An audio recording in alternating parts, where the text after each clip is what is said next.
कभी सोचा है एक ऐसी जगह के बारे में जहां हर साल आसमान से पक्षी गिरते हैं? जी हाँ, ये कोई कहानी नहीं बल्कि जतिंगा का दशकों पुराना रहस्य है। तो चलिए आज इस पहेली की परतों को खोलते हैं।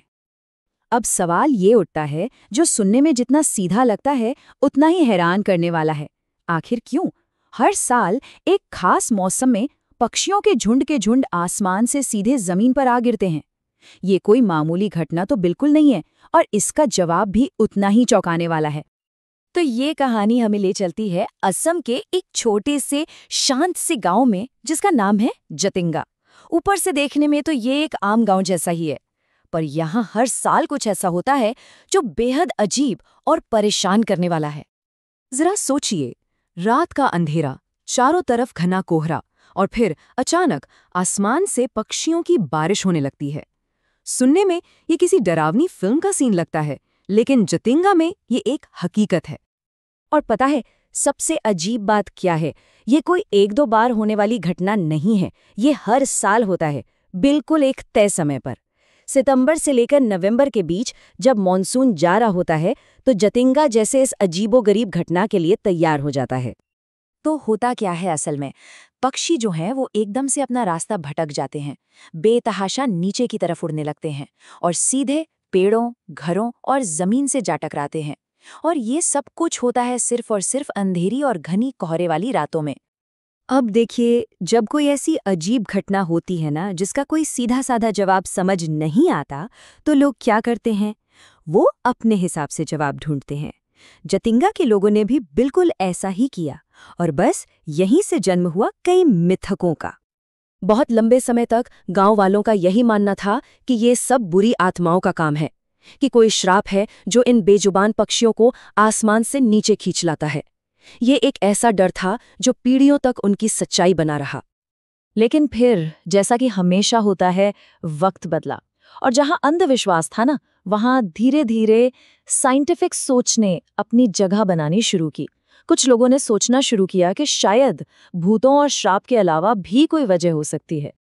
और बस इसी एक सवाल ने साइंटिस्ट और बर्ड एक्सपर्ट्स को जतिंगा की तरफ खींच लिया।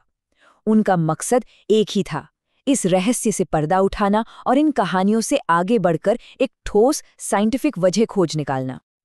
कई सालों की रिसर्च और फिर जाकर जवाब मिला, और ये जवाब किसी भूत प्रेत की कहानी में नहीं बल्कि सीधी साधी साइंस में छुपा था।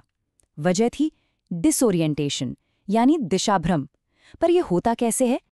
देखिए, ये सब कुछ ना एक तरह के परफेक्ट स्टॉर्म की वजह से होता है। सबसे पहले तो मौसम, घना कोहरा और तेज हवाएं, ये पक्षियों का रास्ता भटका देती हैं। फिर अंधेरे में उन्हें गांव की रोशनी दिखती है और वो उसे कोई तारा समझ लेते हैं। अब कोहरा और ये इंसानी बस्तियों की लाइट, ये दोनों मिलकर उनके दिमाग में जो नेचुरल जीपीएस होता है ना, उसे पूरी तरह जैम कर देते हैं। और आखिर में बेचारे कंफ्यूज होकर उसी रोशनी की तरफ तेजी से नीचे आते हैं और ये भयानक हादसे हो जाते हैं। तो इस पूरी घटना के पीछे का जो साइंटिफिक टर्म है वो है डिसओरिएंटेशन, या कहें तो दिशाभ्रम। सीधा सा मतलब है जब कोई अपना रास्ता, अपनी दिशा भूल जाए, और जतिंगा में पक्षियों के साथ बिल्कुल यही होता है। तो भले ही साइंस ने इस पहेली को सुलझा दिया हो, लेकिन जतिंगा की जो कहानी है ना, उसमें आज भी वो रहस्य, वो मिथक घुला हुआ है। ये एक ऐसी जगह बन गई है जहां विज्ञान और लोक कथाएं साथ साथ चलते हैं। तो अब हमारे सामने दो पहलू हैं।